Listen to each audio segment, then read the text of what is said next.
Welcome to the Rim Break Rodeo. We hope this video helps. You start by physically connecting the keyboard, because without a link, Cakewalk can't receive notes. Install any required drivers so Windows recognizes the device.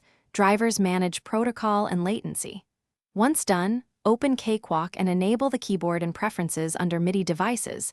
This tells Cakewalk which inputs to read. Make sure USB power is stable and use a direct port, not a phone hub. After enabling the device, Cakewalk will list it for track routing and monitoring, so you're ready for the next step. Now create a Midi track and route it to sound. Insert a Midi track or a soft synth instrument, choose TTS1 or another VSD so you can hear performance. Then set the track input to your keyboard and select the correct Midi channel. This maps incoming note data to the track. Arm the track for record and enable input echo or monitoring so keystrokes produce audible sound. Also check audio engine settings. Sample rate and buffer size affect latency. Lower buffer for real-time play, higher for heavy projects. To finish, press record and play. Cakewalk captures Midi notes and controller data into clips you can edit later.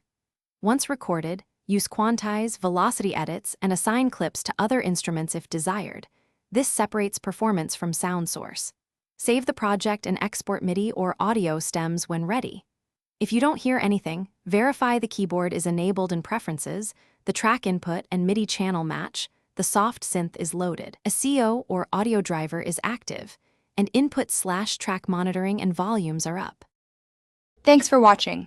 Consider subscribing if we helped you.